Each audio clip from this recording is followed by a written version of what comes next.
And welcome to another exciting episode of The Energy That Surrounds Us.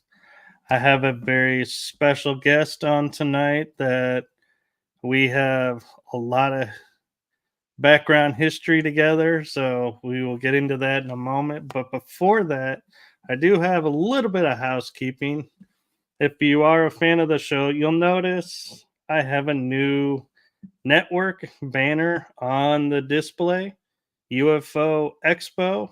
We are now proudly airing our episodes of The Energy That Surrounds Us and Riding Through the Unknown on the network. So you can look for us there, and we will be so excited if you check out their other shows as well. So, with that being said, I am now going to turn it over to a friend who I can honestly say friend because they were the first team that I did an investigation with under the guise of being a collaboration. And we had so much fun at this one location, and we kept in touch. And so I am so glad and so excited to finally bring them on to the show to introduce to you all half of the team. But with that being said, I am going to turn it over to the amazing, the talented, the funny Jennifer Rose to take it from here and introduce herself.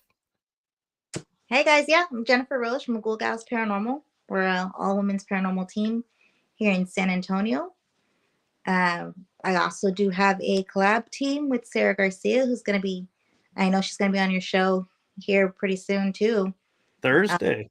Yeah, and with her, we're doing Las Ghost Chicas. And so definitely another level of what we've been doing for the past few years. Yeah, actually, I love this being live because it's not Thursday, it's Friday. She is Oh, my special episode on Friday, and so gotta love lives. right. Now, the other day, I spent the entire day thinking that it was Wednesday last week. The entire day thinking it was Wednesday, telling people it was Wednesday.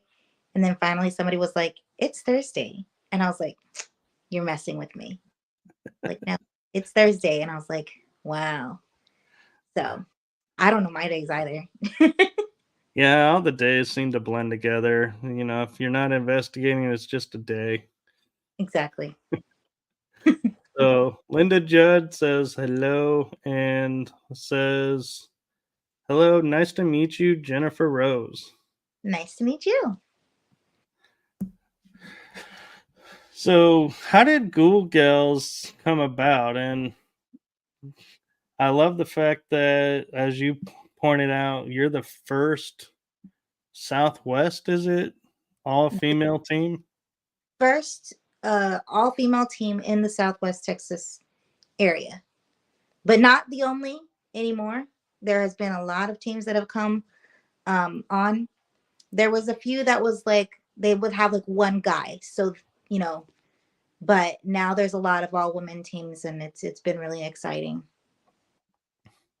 No, I think it's good that, that there are some all female teams. And I also like the fact that even though you're an all female team, that you do collaborate with some guys sometimes. So you're not exclusive and being like, nope, you have to be a female, which there's nothing wrong with that, but it's just nice to, feel included. Right? I mean, it definitely brings another level when it is all women. Um, but yeah, we have no problem collaborating with any men. If we know you, we trust you. We have no problem because you do got to be kind of careful because you got to remember that we are in the dark. Like we are investigating with people in the dark. So sometimes, it can be a little nerve wracking, especially if you don't know people. So we really try to get to know the people that we collab with and build friendships and we love it too. And you raise a great point because there are a lot of teams who will collaborate with other teams just to because of their notoriety and their being quote famous in the area and may not be the right fit. So I like how you guys will sit there and say, we'll collaborate as long as it's a good fit, which I Yeah. think is good. And there's nothing, doesn't mean there's something wrong with that team. It's just, we don't all get along. And so why force a night together and being like uncomfortable and going, Trying to avoid each other. yeah, or be sitting there like in the dark and doing like EVP work and being like, okay, that guy is over there, right? He's not by me. Yeah, it could be nerve wracking. I mean, there's just a lot of different people, and there's some people, it's a crazy field. It's a crazy field, and there's a lot of different people, and so you definitely want to be. We're vulnerable when we're in the dark, and we're vulnerable when we're investigating. So we definitely open up a part of ourselves that we wouldn't normally open up just because we're investigating. So you know it's very important to us, and that's one of the reasons why we created an all female team, because we wanted anybody on our team to feel safe. And we had a big team in the beginning, about 13 females, and that was because we wanted to be able to just go out there and just us. We didn't know a lot of people because in the team we were in prior, me and Jen, we were in another team, and we weren't really able to get to know other paranormal investigator teams. That team was just very like, this is the team and this is it. Um, and so we kind of like did that at first in our own team, but then we realized, oh my gosh, there's so many other paranormal investigators out there to collab with, and we don't have to just we don't have to have a big team and stick to that. Um, so now it's just me and Jen, and we collab with a lot of different other people, and we really love that. Right. And also, I want to note that, we are talking in generalities of it being men and women being uncomfortable, but I'm just picturing 13 females in a room, and I'm like, yeah, I'm not quite so sure that's gonna hold. And everyone's gonna get along so well. So No. yeah, there could be some of that with women too. And so Absolutely. but so one question I want to ask before I get to Linda's question is you talked about how being an all female team, you guys are there to protect each other and the energy is different. Do you feel like when you go to, say, investigate a specific location where you contacted the owner and got permission to come in, do you say, hey, we're an all female team? And do you think that opens doors for you to where people are more comfortable having you come in versus a team of mixed people? I never thought about it that way. Um, we've we've never really contacted a location and been like, "Hey, we're an all-female team." Um, but that's a good idea. It um, happens. we've had to be more careful doing residentials because we have had people come and invite us in to investigate their homes, and we just got like weird vibes from them and decided to not go into people's homes. We definitely are very picky about the residentials we take on, because there's just some weird people that contact us, and you can tell they're trying to get us out there because we're an all-female team. So Oh, yeah. yeah, there's that. Yeah, you do have to be careful with residentials because not everybody is on the level. Yeah, and we have people like Georgie. Of course, you know George. He'll be like, if you're going to do residential and you're not, 100%, I will sit outside for an hour. I don't even have to be a part of the investigation. He'll sit outside for like an hour just to make sure that we're safe. So Yeah, I love George. He's awesome. he's awesome. Hey, here you go. Let's do a shout out to George. Hey, George. Georgie. Maddie calls him Georgie. I call him Georgie too. Yeah, I call him George, so I'll stick with that. That just sounds weird coming from me, Georgie. Shout out to Maddie too. Oh yeah, Maddie is awesome. Oh Both yeah. of them. Maggie talking smack, isn't that the Oh yeah. show? I Yep. love going to their show. Oh yeah, it's a lot of fun being on their show. Mm-hmm. So note to Maddie and George, if you want, Jen and I are available. Right? Their show's But hilarious. But it lasts oh, a long time if we get really in depth into the conversation.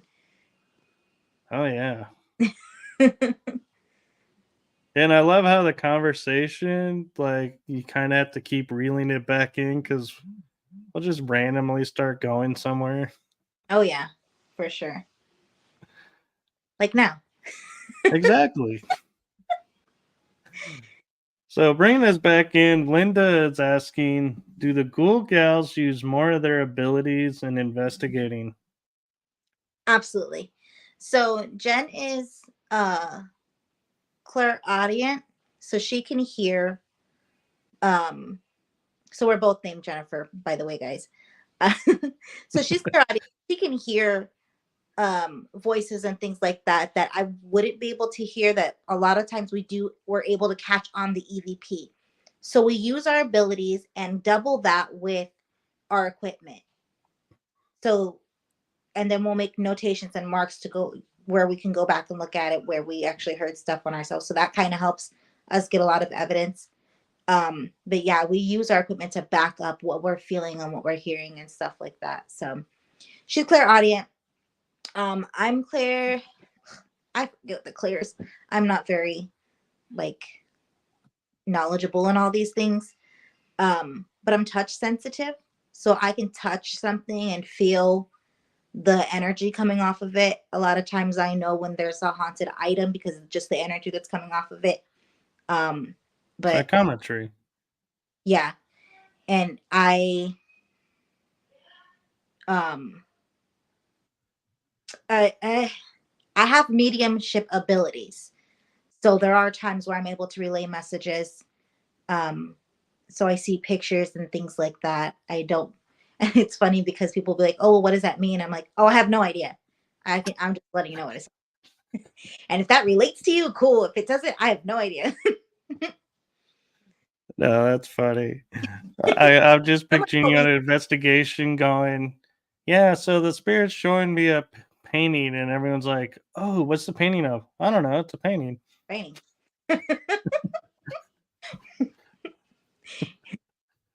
What do you think the paintings of? Yeah, it's like, what do you, it's like, what do you want me to say? It's like, it's a painting. Exactly. Someone told me because I'm always like very uh I'm a medium, I'm not a medium, you know, and I explained to them like the types of things I see and how I can explain it. They're like, yeah, that's like what a real medium does. And I'm like, oh, cool. And they're like, there's not a lot of in-depth conversation you can get. Yeah. So Linda says I should go on investigating with you and your team. And so this is going to be an interesting one is so Linda, we actually have investigated together, and I'm curious to see if Jen remembers the location Of where course. we collaborated. Of course I remember the location because it was actually our first big investigation, Mine too down south. right? Literally. Yeah, so we were at Black Swan Inn. Yep. We investigated a Black Swan Inn. It was very cool. Um I think it's funny because you were telling me how we came in with all this equipment and set up, and the way we did it was very like professional, but it was literally like our first big investigation. And Yeah. So to since that, fill in for everyone watching, when I got there with the team I was investigating with at the time, the owner goes, "Oh yeah, the other team is in this room and they had this set up where they have all these cameras and everything." And I'm like, "Really?" And we work our way around, and sure enough, there's like looked like three or four maybe television screens yeah, we had and two TV. camera footage on them, and I'm like, man, this team is like upper level to us. We don't got none of this. We returned that. We totally returned that DVR system because we could not figure out how to get the footage off of it. So somewhere out there, somebody has a DVR system with a bunch of paranormal footage on it because we didn't get any of it off of it. We were like, Oh, that's funny. we have no business having this, and we returned it. Oh man, no, and what was funny too is so we investigated the lower level, the back area, and around the property. And did you guys go around the property too? We did, yeah. And we did the milk barn. We spent a lot of time in the milk barn. Um, and then over by the gazebo and in the house. Yeah. We were supposed to sleep in the gazebo canopy areas, but then Oh it yeah. was like it was so hot and the owners were like, "Well, you guys can sleep on the floor." And Yeah. I was like, "Okay, yeah." So we're all getting ready and we're doing last minute walkthroughs. And so did any of your team go into the psychomanium that was there? Yeah. Yeah. Yeah. One of the girls in our team went into the psychomantium. I did not. Don't care for places like that just because I get so overwhelmed with all of like the energy. And so I Oh, like yeah. so I don't do the psychomantiums and things like that. But yeah, we have some other brave souls that at that time that were on our team, and they went in there. They had they experienced a few stuff, touching and things like that. Yeah, so to explain for the audience that's watching that may not know, a psychomanium is a room. It can be size of a closet or can be a size of a bedroom, but it's completely blacked out and there's a chair with a mirror with another mirror that's facing it on an angle. So you're in the pitch dark looking at this mirror, and supposedly how the story goes is being in this room, your senses get so focused and hyper attuned that you are able to make connection with spirit on the other side of the mirror, and or whatever spirit wants to make themselves known. So it's supposed to be a very good technique, but I will say with all things in the paranormal, there is a warning label that comes with it that you may see something that you are not prepared to see and can leave a little bit of a mental mark on you. So do be careful. Don't just willy nilly go, hey, let's go darken this room and let's try this experiment. No, you got to be mentally prepared. That's why I don't go in those rooms too much Because because you see it.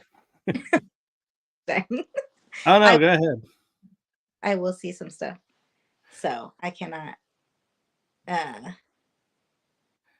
Oh, yeah. yeah. There's Okay, so Linda's saying, I'm thinking that working out with lots of exercise would prepare the body for long term energy output. You know, you would think that, Linda, but as fit as you are, you will get tired on an investigation just like everyone else. Mentally, well, it might help mentally. I'm not sure. I'd have to think about if being physically fit versus paranormal investigators. Because let's be honest, I rarely come across paranormal investigators that are like toned, look like they belong on a magazine cover. Right. Right. That's true. But I mean, maybe it helps. Yeah, It's definitely an interesting idea, we'll have to put that to the test. right? We'll have to work And it out. I do have a team in mind for that, but unfortunately, it's an all female team, so it would be interesting to figure out you two together. And you may know them because I think they might be in your area. Is the ghost hunting beauties? Oh yeah. We haven't investigated with them though. But we've heard of them. Definitely, we're Facebook friends with Issa and all that. I like how you do the thumbs up for that. No, Angela's really nice. She's one of the leads on it. So, uh, yeah, you guys might try doing that. And another team that's down south is, I want to make sure I get this name right. I'm probably not, so forgive me. But Texas Girls Ghost Hunting. Oh yes, love them. We haven't ghost hunted with them yet, but yeah, we definitely need to. I haven't either, and that's one I wanted to. I want to. I'd like to investigate with every team in Texas that I have on my show, and Yeah. unfortunately, on some I'd have to change my identity, and that just I don't think would work for me. No, but yeah, we've talked to them. I mean, we've met them in person. They love coming out to the paranormal fest and stuff. So we've definitely hung out with them. The Texas ghost hunting girls, right? Yeah. But So we've heard a lot of great things about the Texas about ghost hunting beauties. yeah, and talking about investigating, you were recently at two events, weren't you? Yes, So September. did you get to investigate at any of them? No, so we did a little bit. Like we did a what is it? Delco method while we were like at our booth during the paranormal fest. It was pretty cool. So there are these goggles and they're red and they have like this strobe light effect on the red. And then so you mix it with the Estes method. And so I was listening, I had headphones on, I couldn't hear anything, listening to the spirit box. They were asking me questions, and then I had these goggles on. And the goggles actually helped me go into like more of a trance state than just having a blindfold. Like with having the blindfold on me, it doesn't really like help me go into that transient state. But those red goggles really did. Um, and then the idea too is within the red goggles, it's flashing and you can't see anything. And then at some points, um, like if you have abilities, which everybody has abilities, but you could see something in front of you. Like suddenly there's a spirit in front of you or whatever, if there is. So that's the idea with the goggles. But I really like them Hmm. because they help the transient state. And then I did see a little bit of things here and there. Like I saw someone wearing a white t-shirt. Couldn't really make it out too much because it was like really fast, but they did go help me go into transient state. So that was awesome. That's cool, and I'm wondering if they're the glasses that was on that show. I think was it Ghosts of Morgan City? I think where they had a pair of glasses on that was supposed to like open up your vision to see. I don't think they had flashing lights, but the guy was getting a headache and he was saying he was seeing spirits all over the place. Oh wow. Yeah, And like I think you can turn it off and it's just red, but yeah, it has different settings. yeah, I find it interesting that with the red flashing, and you say you had your eyes open, that you were able to see. Because I would think that, like, for me, my eyes would be like shut down Would hurt. because it's like it can't figure out what it's looking at because of the strobe. Yeah. I'm And I get into a lot of trouble in fun houses when they do the strobe lights because I'm like, I start using my hand to feel where the wall is, and I'm like, sorry, didn't mean to touch you there. oh gosh. I'm trying to see. I'm sorry. Yeah. Yeah, no, I'm weird. So I mean it helped me. So they were like, it's helping you. I'm like, yeah, it's helping me. They're like, you can turn the strobe off. I'm like, no, I like it.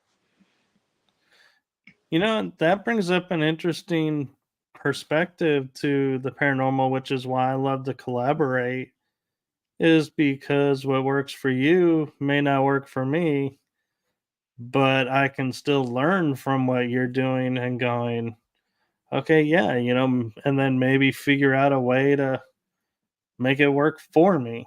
Exactly. That's one of the funner things about collaborating. Like we've learned a lot from a lot of different teams. Um, there's this one method and I forget what it's called, but like basically you sit in a circle and you hold hands and you like pump like you would be holding hands and you pump like this and then you pump like that on the other side and it goes around and around and around and it's supposed to create like this circle of energy and you just keep doing it and it does, it creates a circle of energy and suddenly we're hearing things walking around us and like whispers in the corner and it was pretty cool just with the simplest thing with no equipment, no nothing, just pumping our hands creating this circle of energy through everybody there in the circle. It almost sounds like you guys inadvertently created a portal. It kind of seemed that way. And You that was did close it, right? yeah, we did actually. So yeah, I guess it did create a portal. George and Kara Shoplin, we were in New Mexico and they were the ones that told us taught us that method.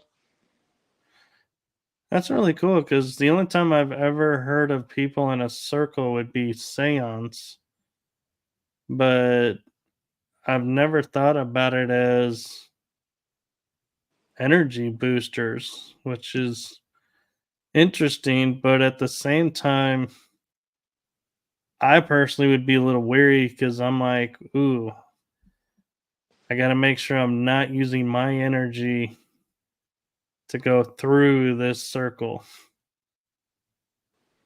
Oh, true. Yeah, very true. You got to be careful. I mean, in everything that we do, right? We got to be careful. Right. Have you ever felt like you ever brought anything home? You know, my personal take is no because I have so much protection on me, but I've had people tell me you did bring something home because they would start noticing stuff happening and they're like, this all started when you came back. And I'm like, I had shungite on, I had orgonite, I did saging. There's no way anything came home with me. And they're like, well, this started happening when you were coming, and we're hearing footsteps now. And it's like, we have protection around the house, so I feel like there's maybe no way it could have gotten through, but I like don't maybe know. you And were gonna go so, something back, yeah, I'm like, apparently, I'm apparently oblivious if I am bringing stuff back. right? I guess it's possible, but yeah, I've never even like had the worry of bringing something back. Yeah, and I'm also one of those that I know this sounds really stupid, but it actually is very important. Is at the end of the investigation, I will go, thank you, spirits, for talking with us and sharing with us. And you can stay here if you like, or you can go out and about, but you can't go home with me. Yeah. And so that's why I'm like doing that all the time. I'm like, I don't know how anything could come home with me. It's like I've done everything they say to do to prevent it. Right. Yeah, I never feel that way. I feel like my husband brings home more stuff because he collects a lot of like collectible toys and stuff, and he's constantly buying stuff on eBay and at estate sales and stuff. And I'm like, dude, it's you. It's not me. So one time he brought home this Teddy Ruxpin doll, and I looked at it and I was like, for one, that thing's haunted. And then like tucked behind the doll, the Teddy Ruxpin's like back, it had a string on it, and on the string was a bell. Yeah. There was no bell on my Teddy Ruxpin that I had. There's not a bell on Teddy Ruxpin. Somebody put a bell on it to hear when it moves. Yeah.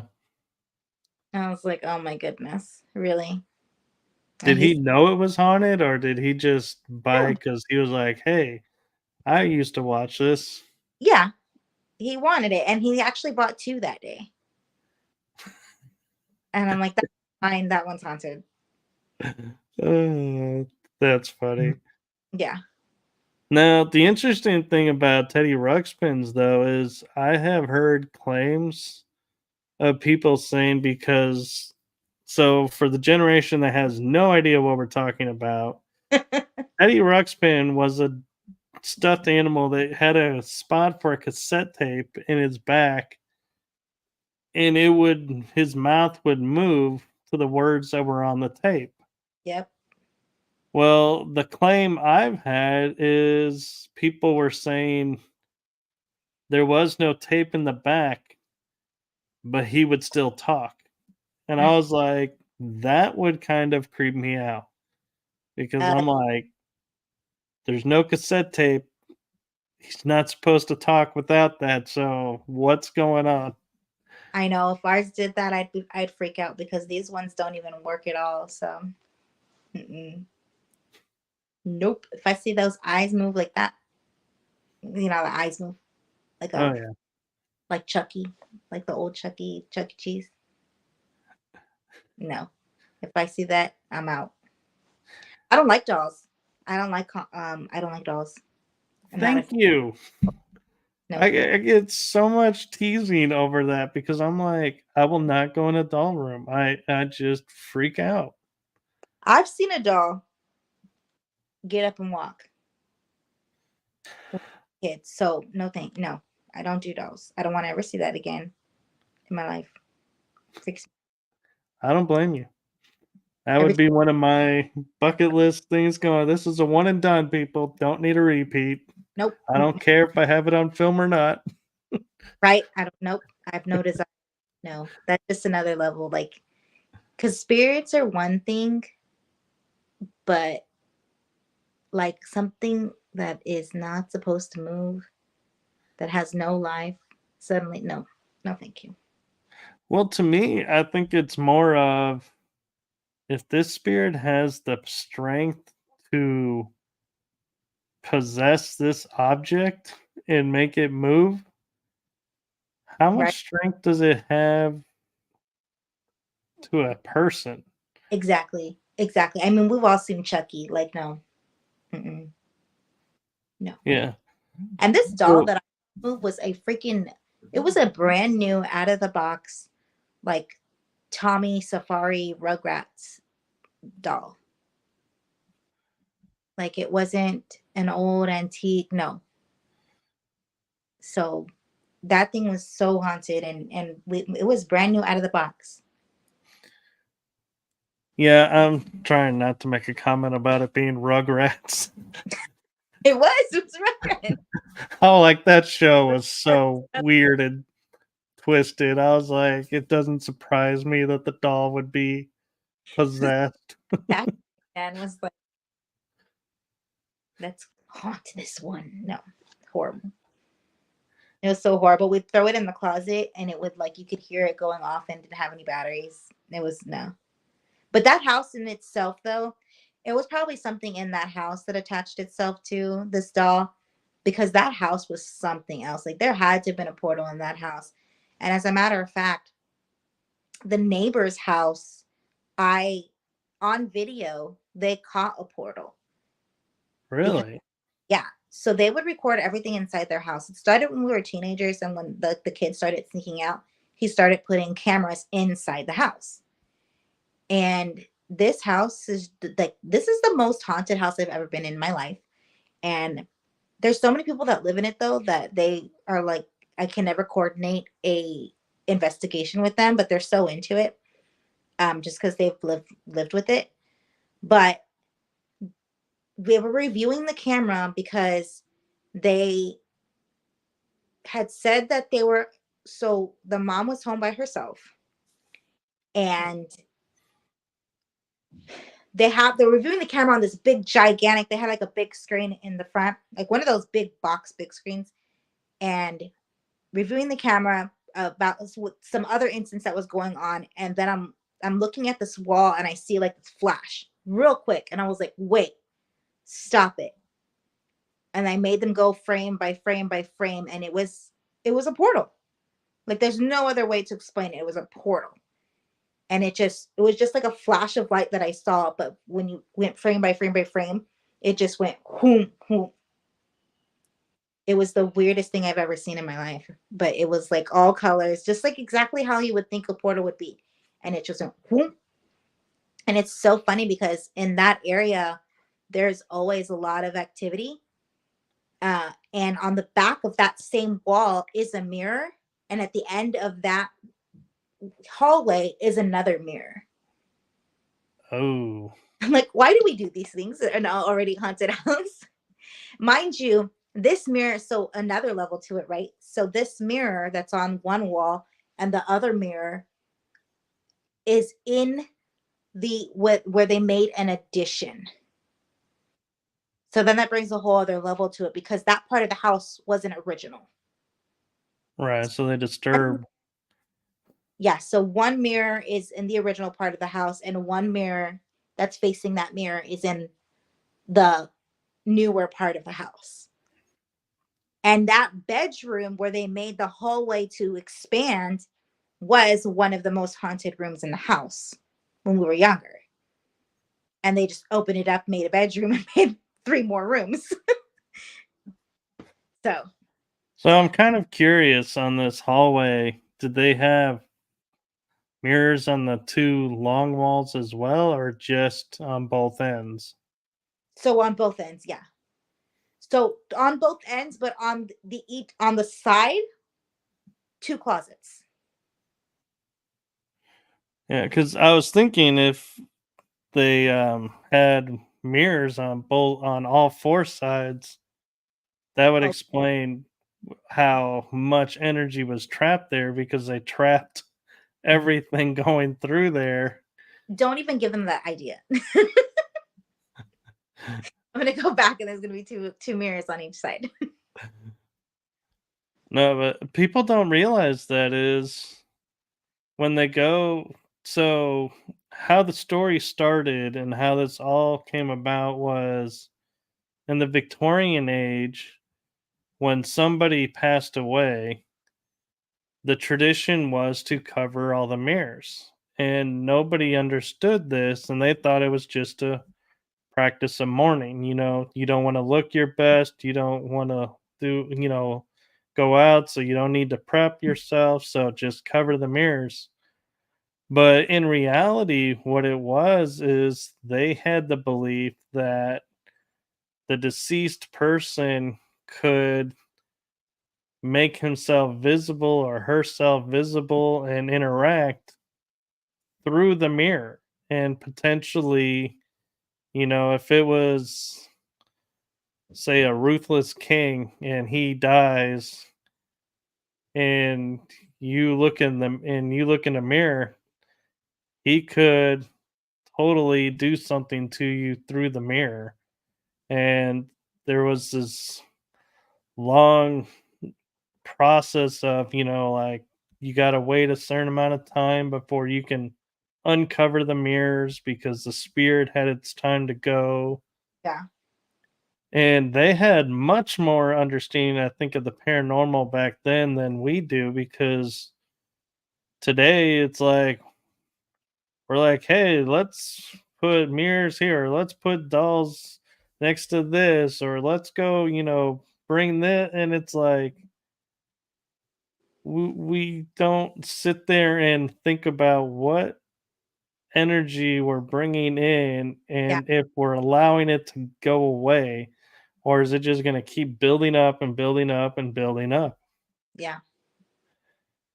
Yeah, we've come so far, but we've gotten so far away from, you know, things that they believed back then that were, valid, that, just like the way that they did the architecture on their homes to prevent spirits from coming in, making the windows red or yellow or to prevent disease. Just the little things that they believed in that seem so crazy, but at the same time it's like, okay, that makes sense.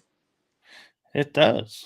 Like putting iron gates all around the cemeteries to not only keep things in but also keep it out.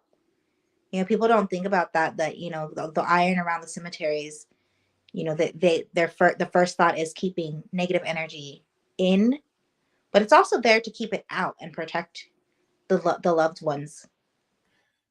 It is. And, you know, as much as we like to think, we're improving upon the ground that they laid for us, there are times where I don't know if it's just my misunderstanding, but I will feel like people will see something, not understand, mock something, and I'm like, if only you knew what this really meant, I'm not quite so sure you'd be mocking this right now.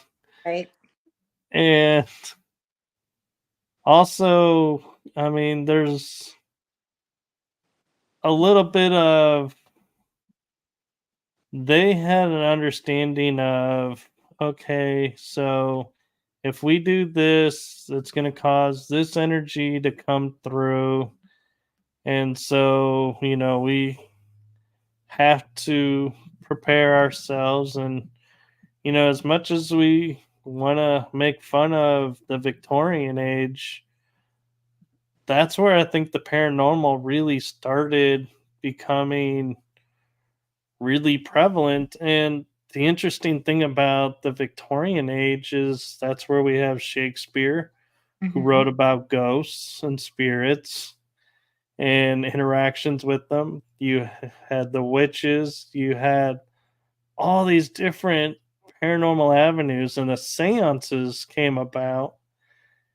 And people don't realize that even Houdini would go to seances to experience, to see if this was real or not, and making connections. And Sir Arthur Conan Doyle did the same thing. They would team up sometimes and go, and it's like, what did they know that we don't know? And what do we do today? We have mediums who you could say do seance type connections. We have all these people with abilities, Yeah. and we go around and we like to say, oh yeah, your ability is, you're using it right or you're using it wrong. And that's a peeve of mine, is when you say, oh well, I have the ability to do this. Well, you shouldn't do that because you're not prepared and this or that. And I'm like, why are you telling me where I'm at with my ability? You Right. don't know me. Exactly. And so, yeah. And so I'm kind of curious, when you go and investigate, what are some of the pet peeves that you've come across where you're like, did you really just say that or do that? My, so in general, my biggest pet peeve is people eating loudly. Like it hurts me. Like it hurts my inner soul. It just like it actually physically hurts me. But it's to another level when we're in the dark and we're trying to catch EVPs and somebody's sitting there eating a Cheeto. Like, bro, now all I'm hearing. Like, I have bionic ears on, and you're gonna sit and eat a Cheeto. Like, I'm trying to catch an EVP. So that's one of my biggest pet peeves. Um, but just like in general, but especially investigating. Um, I know Jen's like she hates when people whisper, but I have like a low tone voice as it is sometimes. So just like naturally, naturally you whisper in the dark. So I'm always like, oh crap, I have to announce myself. Well, yeah. And what's funny is there are times like I'll be on an investigation and I'll be like whispering to someone before I even enter the room. Hmm. And then I'll enter the room and I'll be like, I feel like everyone is staring at me. And I'm like, I didn't do anything. I don't even know what you guys are doing in here. And that is one of my pet peeves that drives me a little nutty is when you come into a room where people are doing stuff from another spot and they expect you to know what they're doing and act Right. accordingly. And so, like, on a couple of occasions, I would walk in and I'd be like, okay, so what's going on? And they're like, I'll get shushed and being told we're doing EVP work. So then I started walking in and I would stay quiet. And then they would yell at me that I didn't announce myself and freak them out. And I'm like, there is no winning with you people because you don't like it when I talk. You don't like it when I'm quiet. This is so true.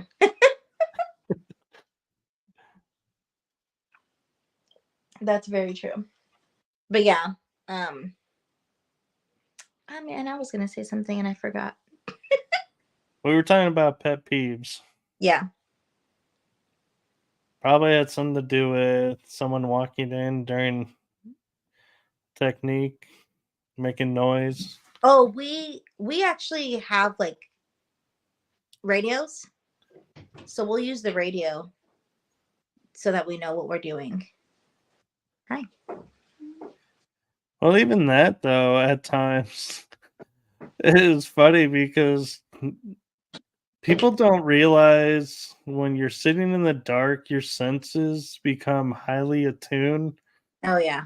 And so you are like totally focused on listening for sounds or voices. And when radios go off, it is so funny to see on TV people jump when that happens. And I swear that is probably one of the most true things that TV shows show during an investigation is people do jump because all of Oh a suddenly this voice comes out of nowhere. yep. Those are my jump scare moments too when there's just like actual people around the corner. I'm like, fuck. But So yeah. yeah, I gotta ask with Ghoul Gals, do you guys ever like mess around with each other during investigations, being like, or be like around a corner and be like, oh, this one says she never gets scared, and we're totally gonna get her. No. We're always like we have like our moments where we could probably do like a whole like blooper just of being like being ditzy or whatever, but we never like jump scare each other. We just never thought about it. I don't know. When we're in the zone, we get so serious We've never just like messed around like that. We've investigated with teams that are like that. And we're like, man, that's so fun. We should do that, and then we don't. Yeah, so I will say I can't attest to the other teams, but when I do it, it's because the energy is getting so heavy and everything that I feel like, okay, something's got to give because we're like, it's so thick and it's so wearing on that it's like I'm starting to get sleepy or starting to feel drained. And I'm like, I gotta perk myself up. I think it And pumps so, energy too, which is always yeah, when investigating. Just like a different like just that like energy of scaring somebody and then the energy of somebody getting scared. yeah, I mean, yeah, and it's different than going to like the haunted houses where, you know, everyone's like trying to scare you and you know that they're there to scare you. So it's like we're not actually trying to generate like fear out of each other. It's more like we're just trying to snap out of the energy of the location and being like, hey, we're back in reality. Yep. Okay, now I'm ready to go back into investigation mode. No, yeah. That would be smart.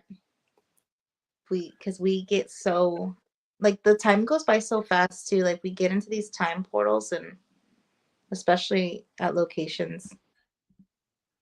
Yeah, and I will say this in defense that when you guys first met me, I was in the investigation mode of I'm professional, so Hmm. I'm going to be professional. I'm not going to be silly or goof off. We are here to do this. And so I because that's where I came from, being, with all my other work going, if this is my work, I got to treat it like work. And then I watched Haunted Live and I saw him haze one of their members in the shower. And Oh my gosh. I thought if Tennessee Raid Chasers can do that, then it's okay for everybody. And so I started having more fun on investigations and I started getting apparitions, EVPs, It, cat balls reacting.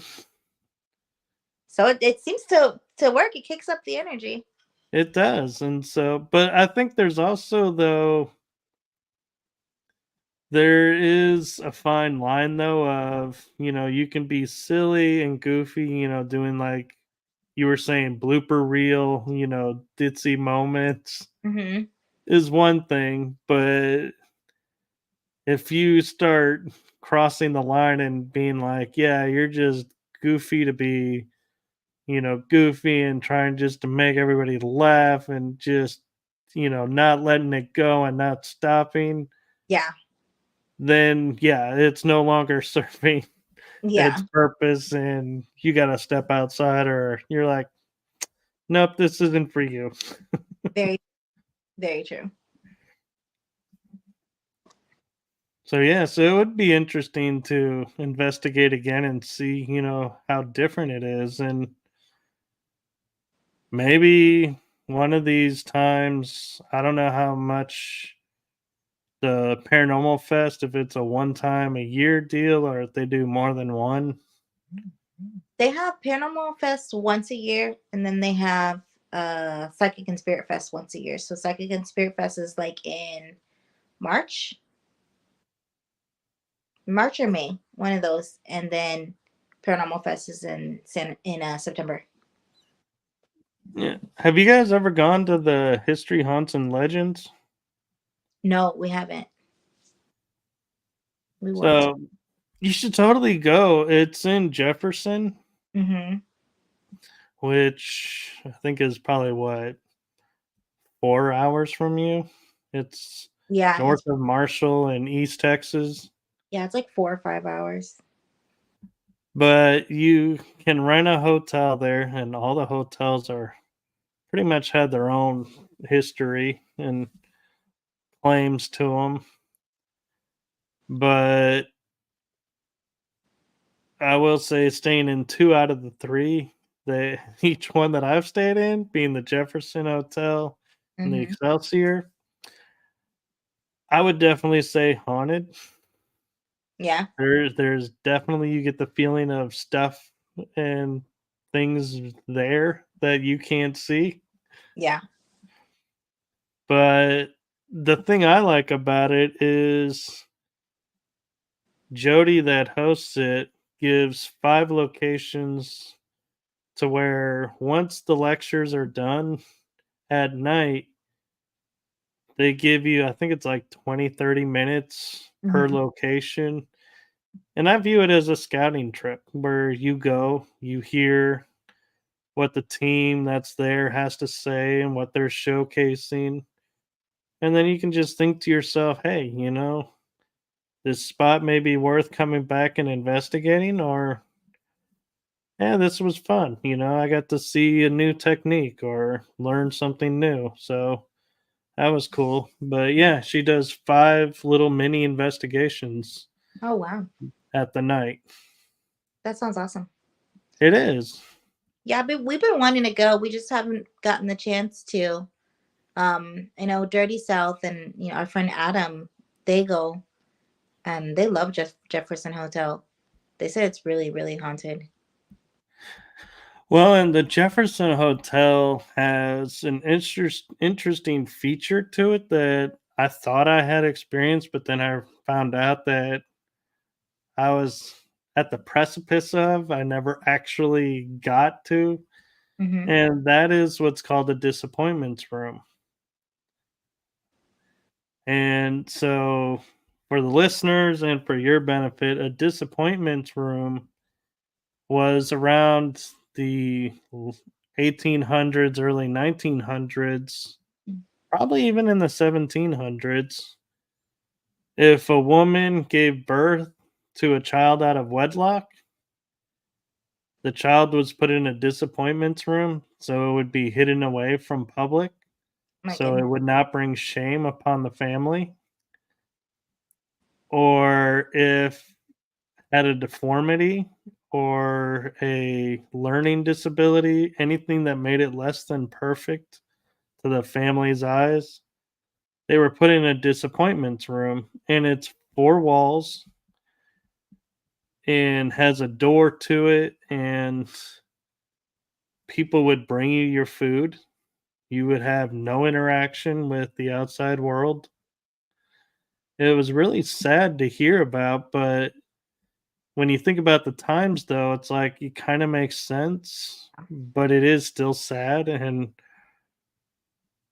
I'm like, part of me wants to go, that is so wrong and so cruel and so this or that. But then it's like I put myself in the shoes of that time period and I'm like, oh my God, even if I wanted to do this, the whole city would turn on me for having this. And it's like I can understand, why they would do it, Yeah. but it doesn't make it right. But it's like one of those gray areas of the paranormal. It's like, I can't be upset with you, but at the same time I don't like it. Yeah. There's so many different things that they would do way back when that just would never fly. I mean, even there's things in the 90s that we did that would never fly today. Oh no, I know. Can't I'm like, even talk about it. I love watching the memes on TikTok and all of those that are like, in my generation, we did this. In today's generation, oh my lord. And my all-time favorite one is, and you probably have seen this one, and so it's probably, you'd find it just as funny as they go, how to irritate and confuse and drive this generation mad. Put them in a room with analog clocks that has the numbers and the turning, no cell phones, a rotary phone or a pay phone, and a TV with the remote control No, to with the change the channels or the dial that you had to turn. And it's like, put them in there for an hour and just watch how they melt down. oh my god, that'd be hilarious. Oh, even just like having a TV with an antenna, Oh, having yeah. just right. Oh, they wouldn't. They just be like it's broken. Could you imagine an escape room based on, like, the '50s to the '90s and being like, you'd have That to go punching numbers on a payphone to get a really, code that's a really good idea. and be like, you had to get the antennas right on the rabbit ears right? That's a really great idea and probably be very popular Probably would. because it's like, oh, things that are nostalgic because this generation loves nostalgic things, but then they don't like the way that we used to talk. It's hilarious. Oh, I know. And it's so funny how some of the words that we used, when I look at them today, I'm like, I could totally still use that word. But then it's like everyone starts looking at you like, "What did you just say? Yeah, What?" so And I'm horrible. like, because I remember totally, that was like a huge word. Oh yeah, I think they'll say totally. No, maybe I don't. I say awesome a lot.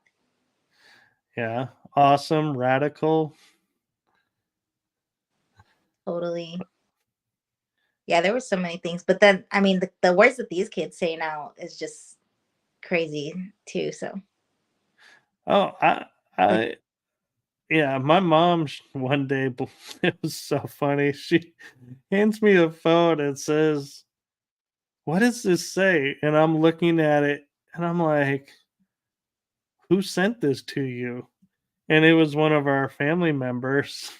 And I'm looking at it, I'm like, "Oh my god, I can't even figure out what this is." And it was those shorthands like YVW. I'm like, "What the hell?" And then I finally figured out it's "You're very welcome." oh my gosh, that's so And I'm funny. like, it was one of those like, and the one that trips me up is LOL when people use that because it's like, okay, so you saying lots of laughs or are you saying lots of love or, and I've heard like other variations. I'm like, how do you know which one they're using? Laugh Because out loud. yeah, laugh out loud. That's so funny. It's like, how do you know when someone texts you that which one they're using? I say LOL, like just LOL. And it's like I'm not laughing out loud, so why am I saying LOL? But yeah, the one that got me was ROFL, and I'm like, Oh, "What in the world?" And then somebody goes, "You're rolling on the floor laughing," and I was like, "Oh, that's funny, but I would love to see that more than the ROFL they're comment." not rolling on the floor laughing. They're just thinking about So we're now. actually over the hour. Do you have time for a quick question or two, or do you gotta go? I have time for a quick question or two, and then I gotta get my kids to bed. All right, so one question is, where do you see Ghoul Gals and forgive me for the other show, you said it really fast and I don't have the image in front of me, the Chicas Last something. dance. So what's your goal for those 2? I mean, we're just really out here having fun, investigating the paranormal. Um, we're investigators. We're not trying to entertain or please anybody. Um, at least that's the main goal for Ghoul Gals. Like we're both on the same page on that. Let's go, she guys. Um, the collab. What we're wanting to do there is, dive more into our roots, use more of our abilities, and collaborate with Sarah on that. And then, eventually we want to put together events. So, like, just girls' night out and things like that. So, Oh, that sounds fun. Another thing I'm excluded from. No, I'm just kidding. things like that. So, we won't just do girls' night out, but yeah, like those, we Yeah. want to do, particular events and that's more where Las Dos Chicas is, collabing together in events and stuff. And then Ghoul Gals, we're really just, out here having fun, investigating, trying to get as much evidence as possible, review the evidence.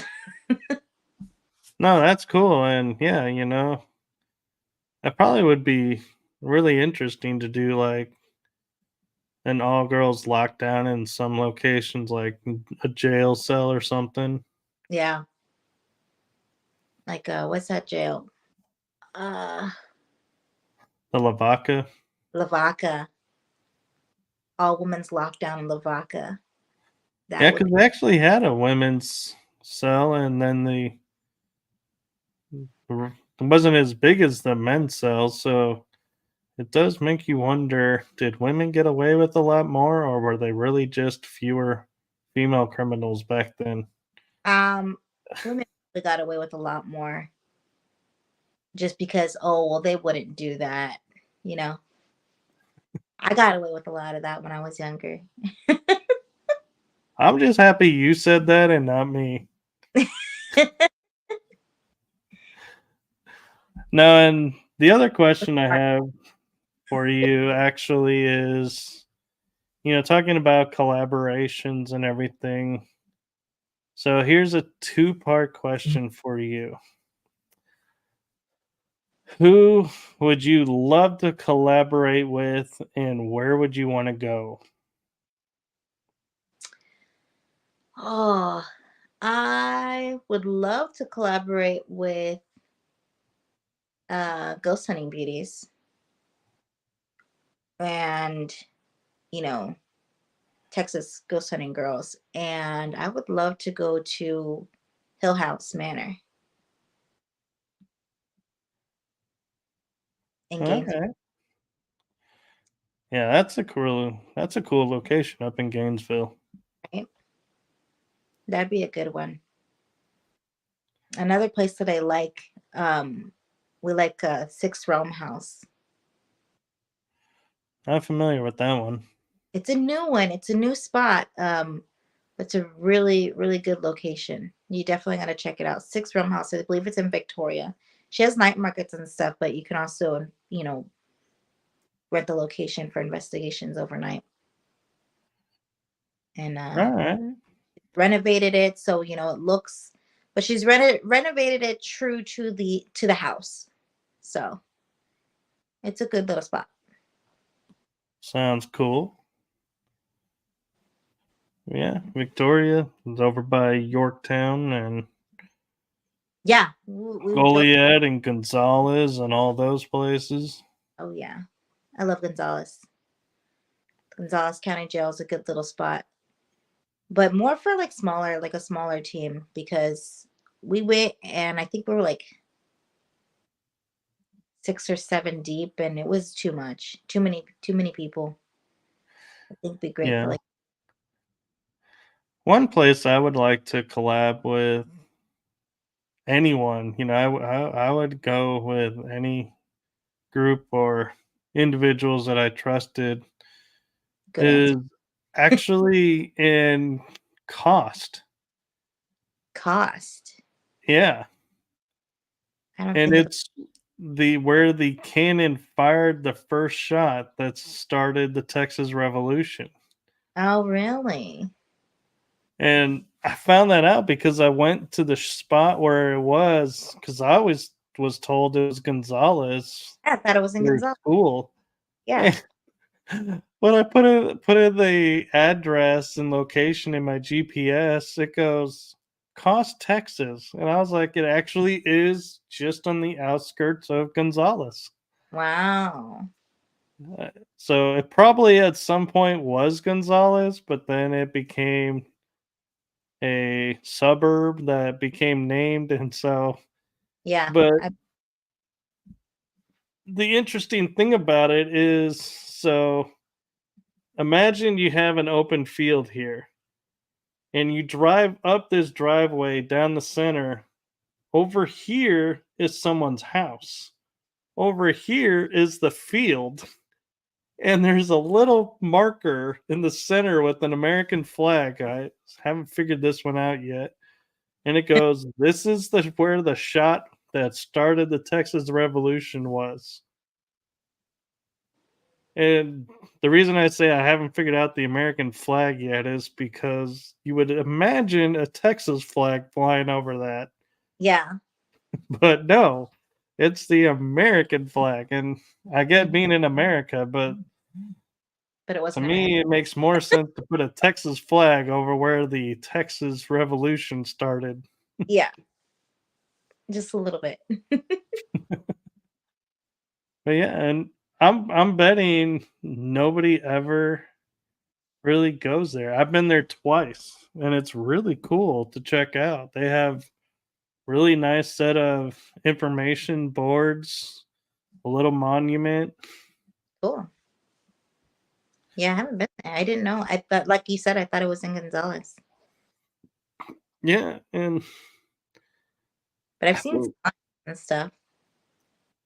yeah, and to me, I think what would be cool to do if we could, with permission from all the locations, would be to do a road trip of cost where the shots were first fired in Gonzales, combine them, Hmm. then go to San Antonio's Alamo, Yeah.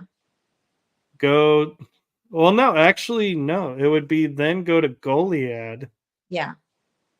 and La Bahia because of the massacre that happened during the Alamo. So they actually fell first, Yeah. then go to San Antonio's Alamo, Washington on the Brazos, because that's where the government center was, and they had to flee.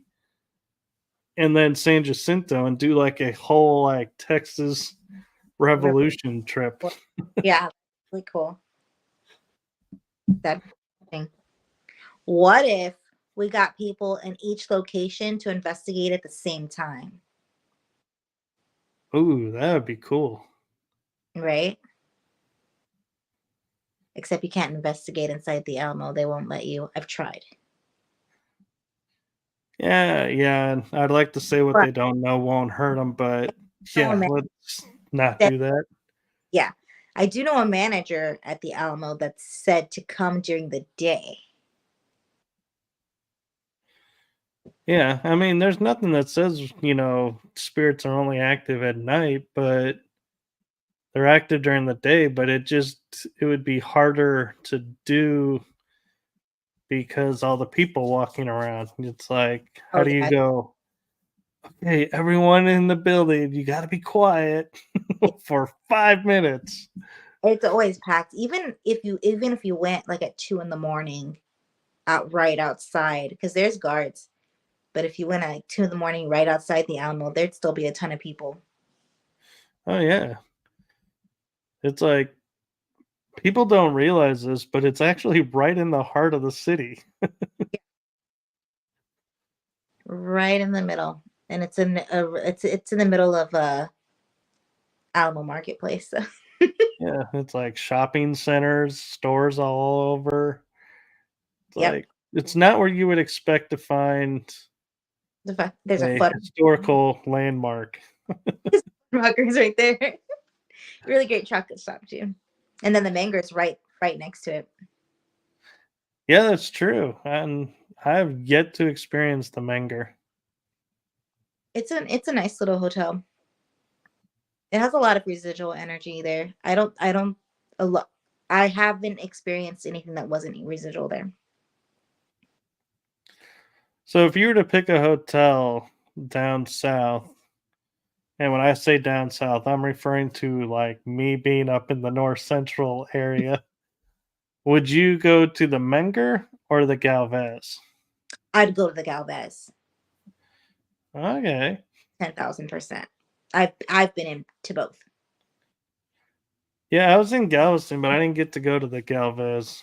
It's amazing. It's amazing. The Manger is like, it's not as fancy, but I don't know, just a different type of energy. Like they have a basement there that has a museum at the Galvez, and it's just like a lot more area to cover. They also have a ghost tour at the Galvez. Um, and then that just so I mean, I wouldn't say more history. I don't know. I just like Galveston, period. Well, Galveston, it does have a historical mark on it Oh, that kind of trumps every right? experiencer out there of Right? Like, why aren't we talking about Galveston more often? I feel like yeah. it it's so like like when you walk into a place and there's that like what I call the paranormal wall, and you just feel it, right? You feel that going into the island of Galveston. Like Oh it's yeah. the whole place is haunted. Like you feel that paranormal Mhm. wall just like as soon as you get onto the island, and I love it. I don't go into the water there though because it creeps me out. But like that's not somewhere like I'd go to like go in the ocean. But I love, Yeah. I love it for. Although I don't know that we consider the Gulf of Mexico the ocean. I know people are like, let's go to the beach in Galveston. I'm like, there's a beach in Galveston. That's The whole island is pretty fish. much a beach. You go fishing. You don't go swimming, No, but when I was in Galveston, we were staying in a hotel that was right near the water. And so we walked over, and all of a suddenly I was like, this is kind of cool. There was a pier there made mm-hmm, out of rock that looks like they just left there or piled up there. mm-hmm, And so I was like, I walked out on it to the end, and it's a really actually is a long stretch.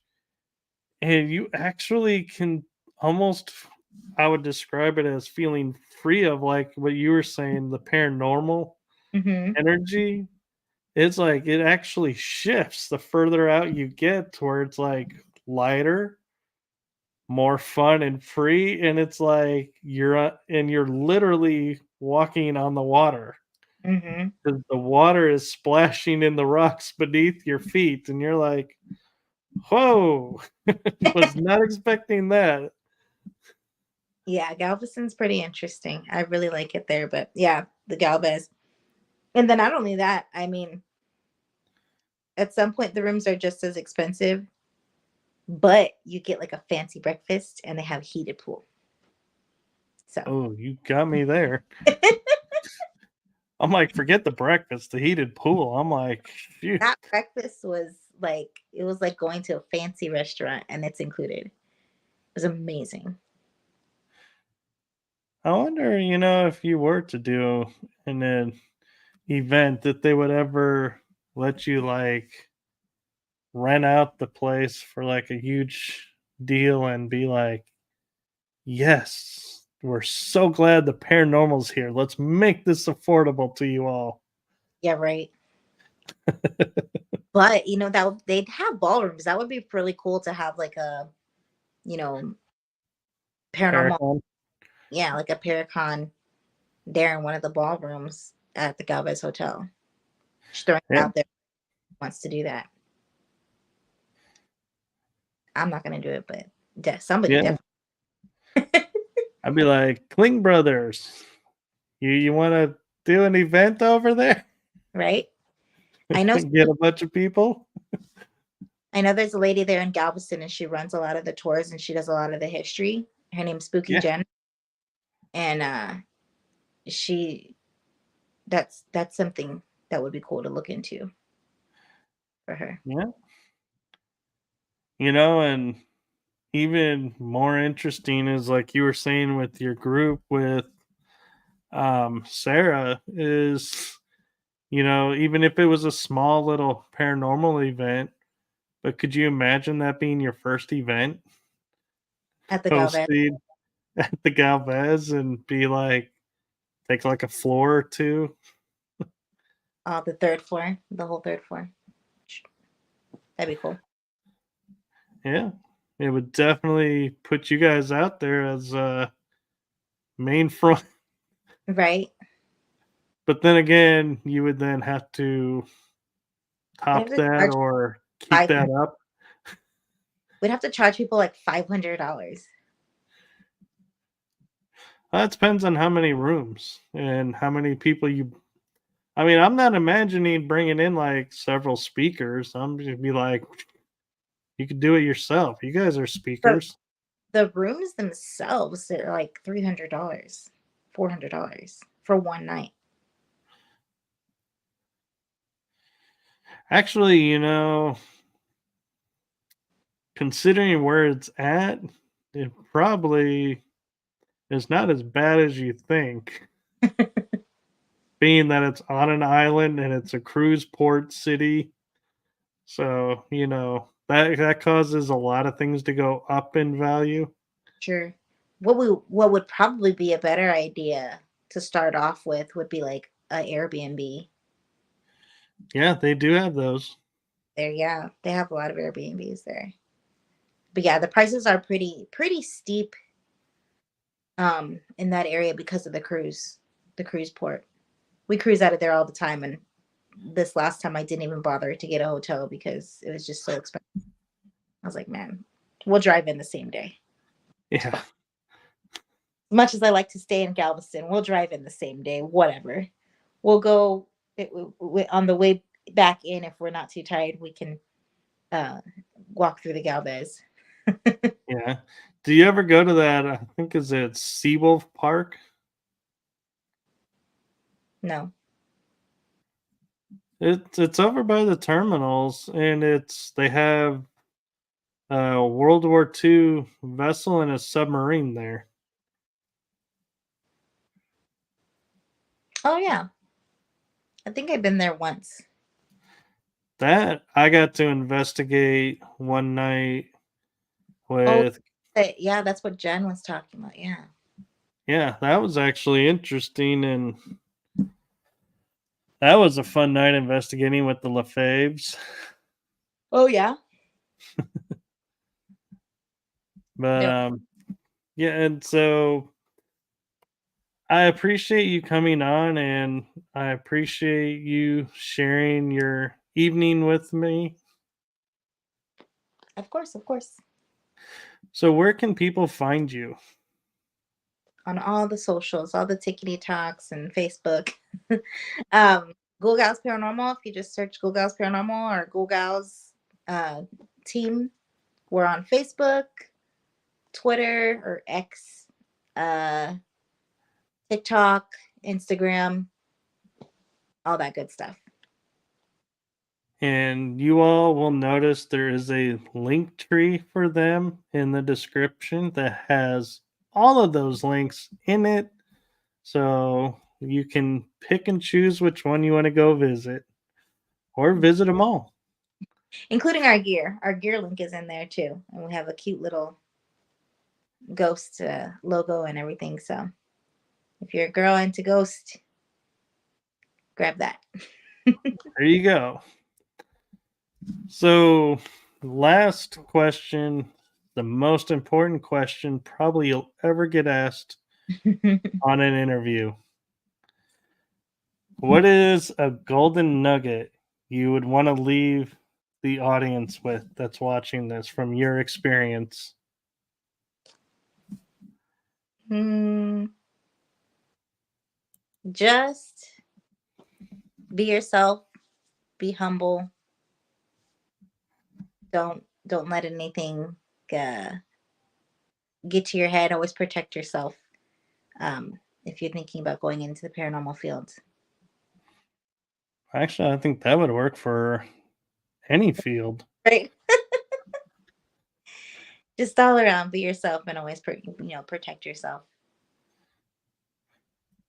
That is very sound and very wise. And so I will take this opportunity to say thank you to everyone in the chat room who is watching and participating, and to everyone watching, thank you for watching. So, my favorite part of this is Not sure how I'm going to work this out, but we'll see how it goes. Is wherever you are in the world, make it a wonderful day, night, afternoon. If you're asleep, do wake up and feel the urge to watch either Ghoul Gals stuff or my show. I have no problem shamelessly plugging that. And in all seriousness and fun as well, make each day wonderful. Wake up to a new day and just enjoy it. And as Jen says, be yourself and protect yourself. And I think that is sound advice. And with that, we are going to say good night, everyone. Good night.